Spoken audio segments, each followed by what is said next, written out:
ఈ సర్వేలో పాల్గొన్నారా?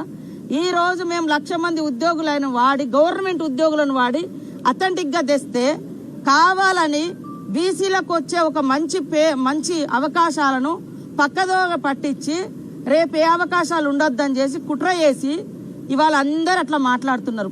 కానీ తప్పు. అది ఒకవేళ ఎక్కడన్నా మిస్ అయితే కొంతమంది టీఆర్ఎస్ నాయకులు ఈ కుల బహిష్కరణ అంటే ఈ కులగణన బహిష్కరించాలన్నారు. ఎంత దరిద్రం అంటే ఇవాళ నువ్వు లిమ్కా బుక్ కోసమేమో కుల సమగ్ర సర్వే పేరు చెప్పి ఒక్క రోజులో దేశ విదేశాల నుంచి రప్పించి రికార్డు కోసం పంపించినావు.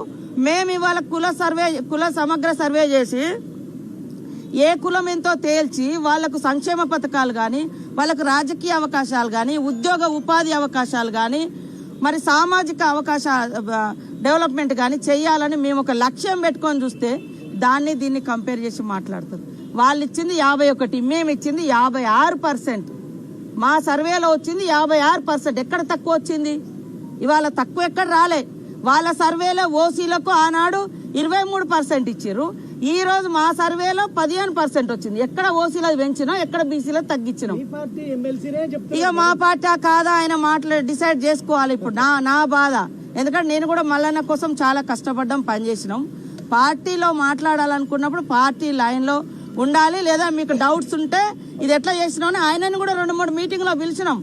నేనే కదా పంచాయతీరాజ్ శాఖ మినిస్టర్ గా ఉన్నప్పుడు కూడా ఉండిగా ఆయనను కూడా 2-3 మీటింగ్లకు వచ్చిండు.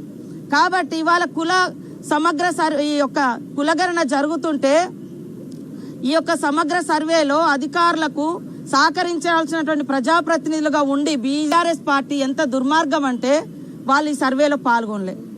మేము ఒక టార్గెట్ పెట్టుకున్నాం, సామాజిక ఆర్థిక ఉద్యోగ ఉపాధి అవకాశాల కోసం ఈ కుల సమగ్ర సర్వేను మేము నిర్వహించినాం.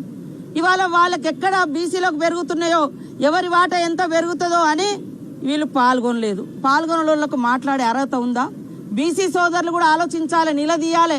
ఎందుకు వాళ్ళు పాల్గొనలేదు? వాళ్ళు అంటే దీన్ని తగ్గించాలనే కదా ఈ యొక్క కుల సమగ్ర సర్వేను